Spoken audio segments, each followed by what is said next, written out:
dirigindo-se ao averiguado. Este declinou.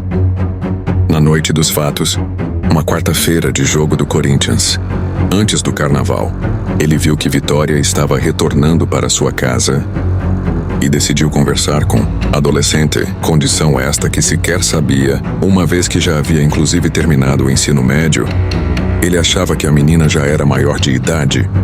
Já tinha mais de 18 anos. Ele disse que teve um envolvimento com Vitória há cerca de 1 ano e meio, mas trocou apenas alguns carinhos com a menina, Vitória. Mas ele era comprometido. Ele já se relacionava com a esposa e diz que a menina passou a ameaçá-lo, afirmando que contaria o pequeno deslize à sua esposa. Então vai ao encontro.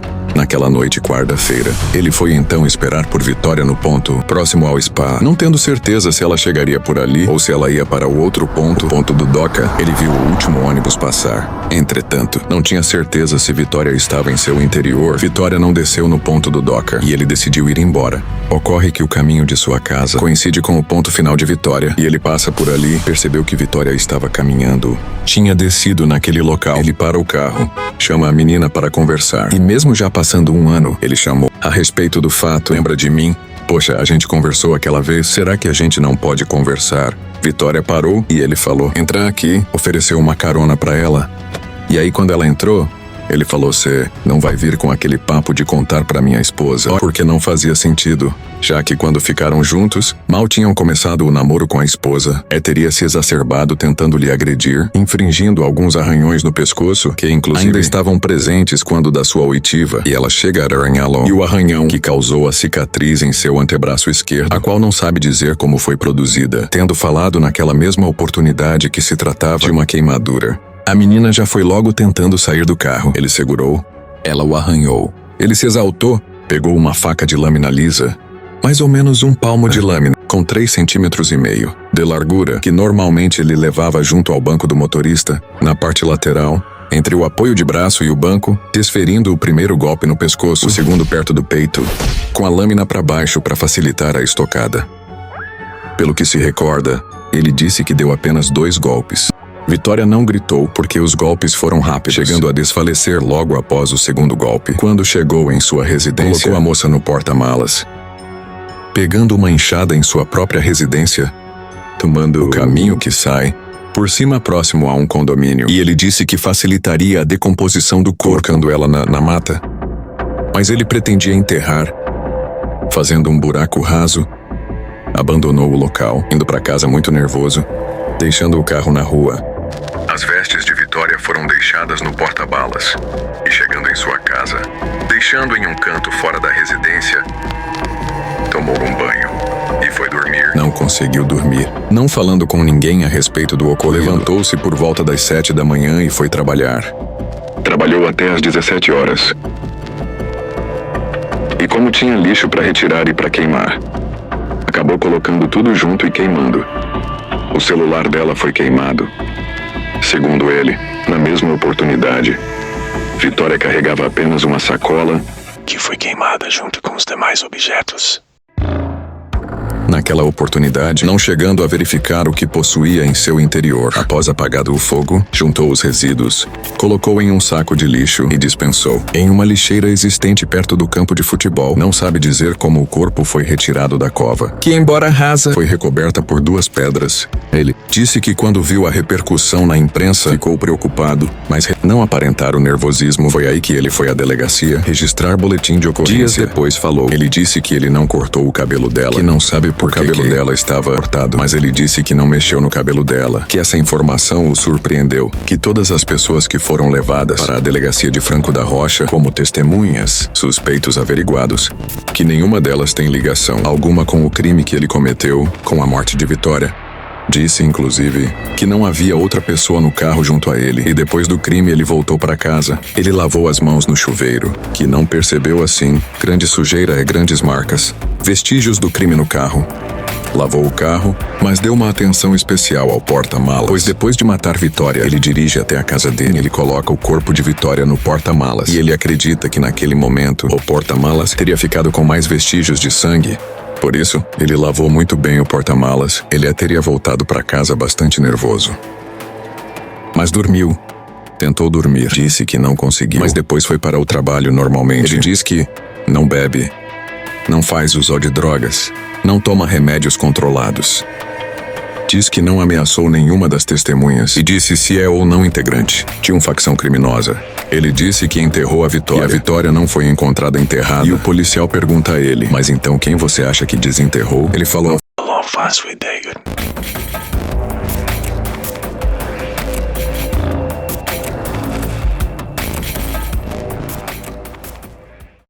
lembrando o relato de Michael, não quer dizer que tudo que ele disse aí é a verdade. Tanto é que a polícia não trouxe tantos detalhes da confissão assim.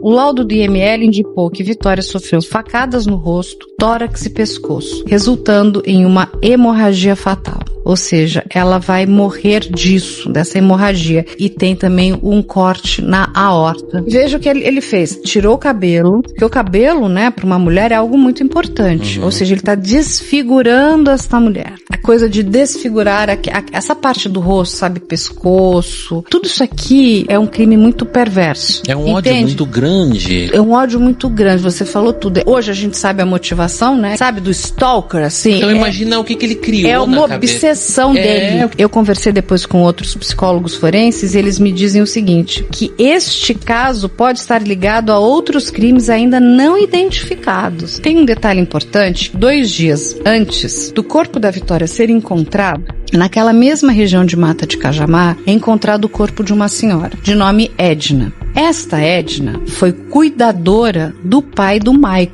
O pai do Michael tem Alzheimer. O que a gente ainda não tem ainda é a informação final da polícia se o crime de Edna está relacionado ao crime de Vitória. Ele também fala que foi perguntado sobre a morte daquela senhora, a dona Edna, em uma área de cachoeira, ali no limite entre Cajamar e Jundiaí, mas quando ele soube que um corpo havia sido encontrado, ainda ninguém sabia de quem era. Ele ficou tranquilo, pois ele sabia que não era o corpo de Vitória, que estaria em outro lugar, que seria de uma outra pessoa e que nada sabe sobre a morte. E depois ele também diz que todas as pessoas que foram levadas para a delegacia de Franco da Rocha, como testemunhas, suspeitos averiguados, que nenhuma delas tem ligação alguma com o crime que ele cometeu, com a morte de Vitória. Disse, inclusive, que não havia outra pessoa no carro junto a ele. Tá negando o crime?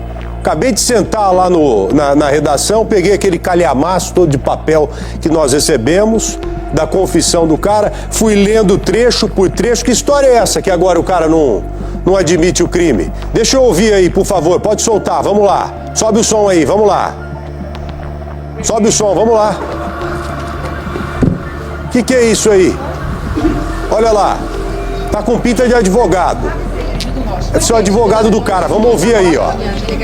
Por que a transferência? Por que está sendo agredido? Agredido? Uai. Uai, tô por entender pra te falar a verdade. Ô Marcelo, quem é que disse que ele não assume o crime?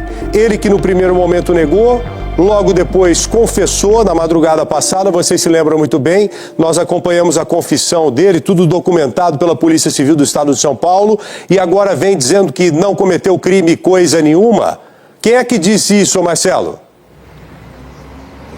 Olha, João, é importante falar que o que vale é a confissão oficial diante de um advogado constituído aqui por policiais civis, um advogado aqui da região. Aquela confissão dele é o que vale. Mas agora já foi novamente orientado por novos advogados e quando saiu aqui, diante dos jornalistas, disse que não teve participação no crime, fez negativamente com a cabeça. Então, ele oscila entre assumir o crime e outras vezes negar o crime. Está muito assustado, preocupado com a integridade física dele. Durante a confissão, que ele teria agido sozinho, e depois do crime ele voltou para casa. Ele lavou as mãos no chuveiro. Esse rapaz não agiu sozinho, porque ele disse que deu 3 facadas nela, uma na jugular, uma na parte superior do ombro, que nós chamamos aqui de saboneteira, e uma abaixo da axila. Então isso dentro de um carro, que tem o banco de tecido, ele jamais, com qualquer produto, ele conseguiria limpar esse carro a ponto da perícia não identificar absolutamente nada nesse veículo. Em relação ao cativeiro, ele disse que somente foi lá para lavar as mãos. Então, nessa confissão dele, o que ele está procurando? Ele está procurando amenizar, ele está dizendo que não raspou o cabelo dela, porque ele está querendo fugir do crime da tortura. Ele está dizendo que ela entrou espontaneamente no carro dele, porque ele quer fugir dessa questão de uma qualificadora da traição, da emboscada. Agora, a reprodução simulada dos fatos vai dizer exatamente quais foram os passos dele, desde o arrebatamento até o dia que ele deixou, até o momento que ele deixa o corpo lá na região de mata. Isso pode comprovar, inclusive, a participação de outras pessoas, seguramente. A família está indignada. Tem um fenômeno que se chama epidermólise. E a fase que se encontrava o cadáver é a fase colicoativa. Ou seja, os tecidos se transformam em líquido. Então não houve decapitação, não houve espancamento, não houve nenhuma fratura. A única violência física empreendida contra ela foram as facadas. Né? E uma delas pegou a base da aorta e, portanto, houve a hemorragia traumática. Pois não, Tracy. Pode ter havido o despregamento do couro pela implementação, pela instalação da fase de liquefação, fase colicoativa. Não há elementos que denunciem nesse sentido. Nem os médicos legistas acreditam que tenha havido e nem ele também comenta qualquer coisa nesse sentido. Ele tem um transtorno mental. É um psicopata. Que informação fortíssima. Ele é um psicopata. Ele não comenta, não fala o que aconteceu, né, logo depois, mas a gente entende que sim, ele deve ter ficado com o corpo, ter ido para casa, inclusive nós temos as testemunhas. E pelo que foi encontrado, por exemplo, o corpo dela foi encontrado, não estava enterrado, não tem vestígio, ou não tinha vestígio de que tivesse sido enterrado. Já é uma contradição. E o Michael diz o seguinte, que depois do crime, ele foi para casa, não conseguiu adormecer. 7 da manhã se levantou e foi trabalhar. 5 da tarde ele retorna para casa e, como havia lixos a serem queimados, ele acabou queimando o lixo junto com as roupas da Vitória que ele tinha deixado no carro. O celular dela foi queimado na mesma oportunidade. Doutor Fábio, essa história do celular, ele está dizendo, o Michael, que queimou o celular da Vitória junto com as roupas da Vitória. Mas o celular, houve um rastreio e foi identificado o celular, o sinal do celular em Campinas. O celular teria sido ligado novamente no município de Campinas. Essas imagens do local onde ele teria queimado as roupas da Vitória. Tem até aquela parte chamuscada, né? Então ele falou que ele queimou o lixo e as roupas da Vitória, o celular também teria sido queimado. O senhor acredita que realmente ele queimou o celular da Vitória aí, do lado desse muro?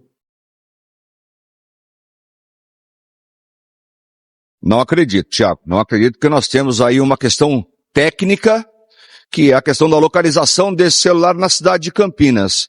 Então, a questão do celular ter sido localizado em Campinas é uma questão técnica. A ERB, a estação de rádio base que faz a transmissão do sinal, não tem como ela mentir. Ela aponta que o celular foi sim ligado na cidade de Campinas. Por isso que eu acredito que essa é mais um trecho mentiroso dessa confissão dele, Thiago. Não acredito nessa questão. Ele pode ter queimado as roupas, sim, ok. Agora, o celular não. Também sobre as fotos. Região, outras com a mesma aparência física.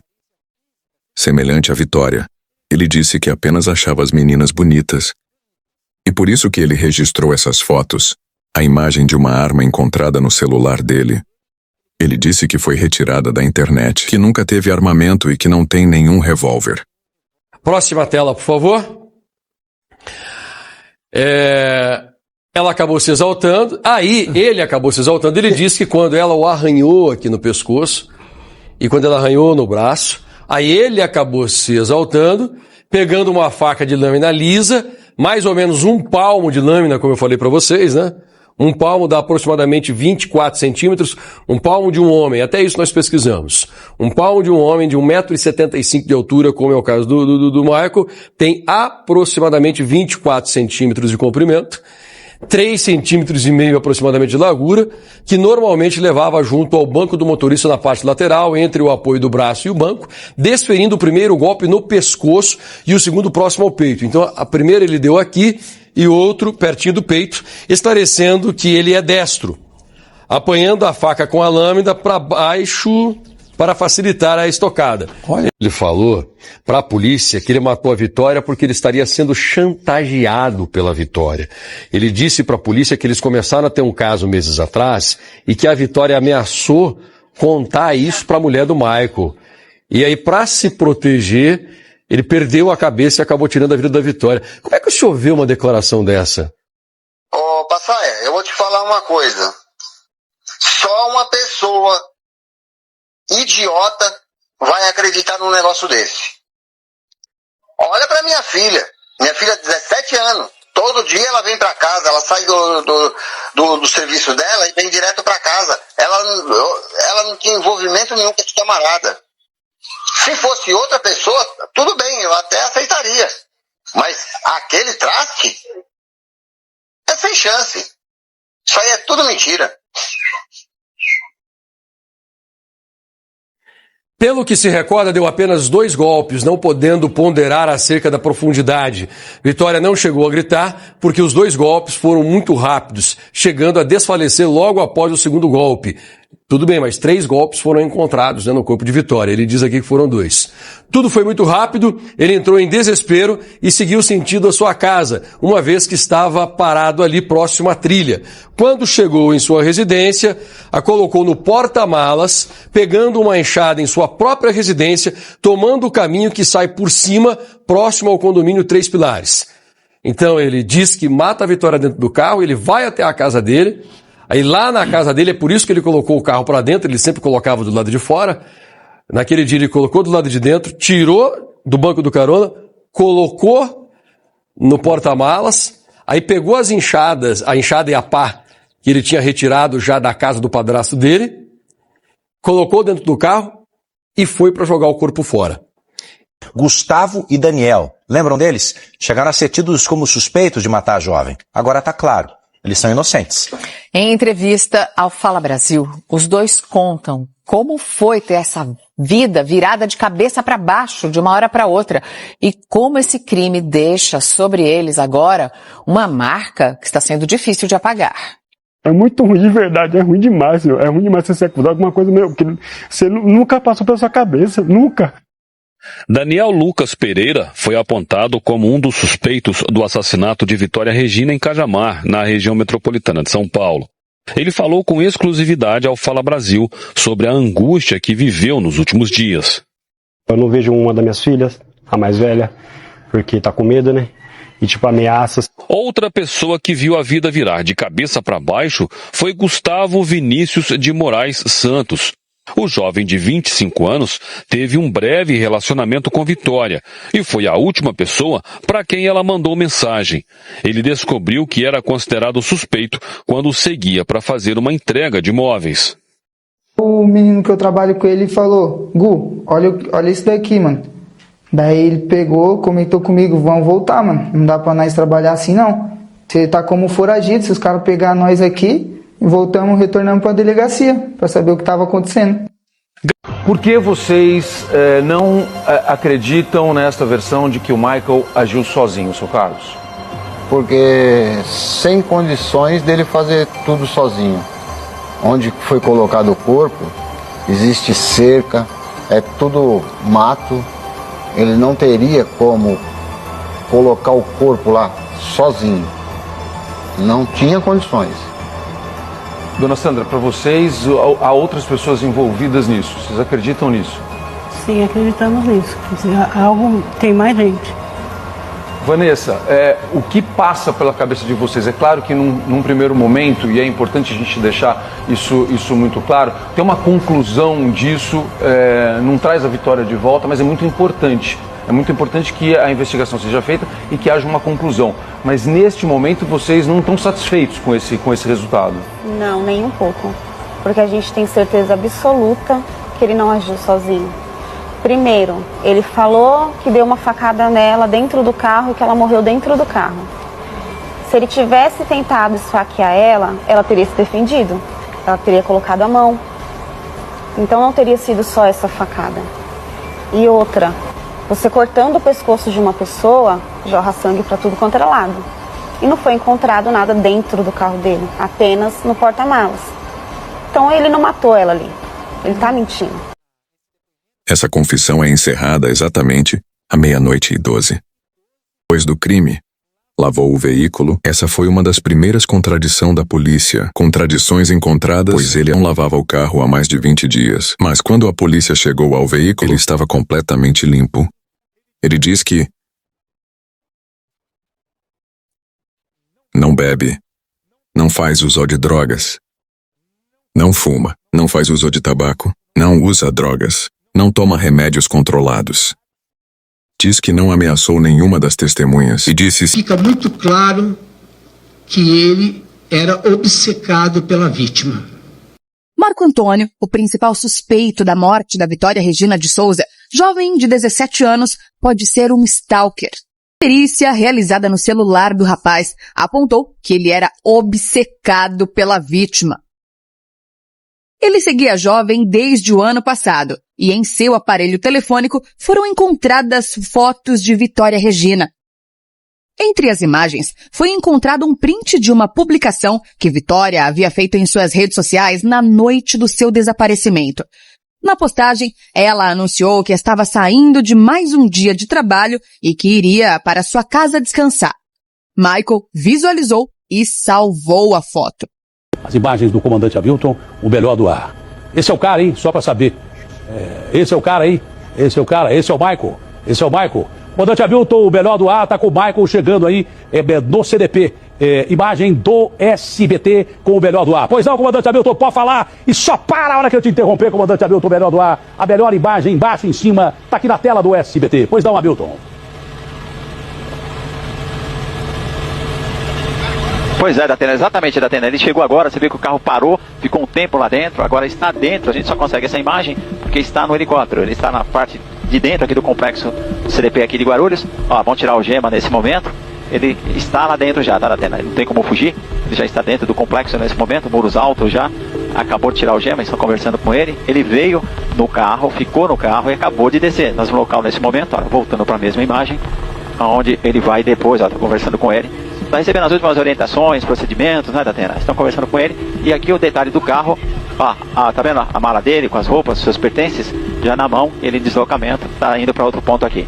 Já está dentro do CDP nesse momento, Datena. Esse é o Michael. Por essa porta, ó, entrou, agora já está lá dentro, Datena. O carro continua aqui, ó.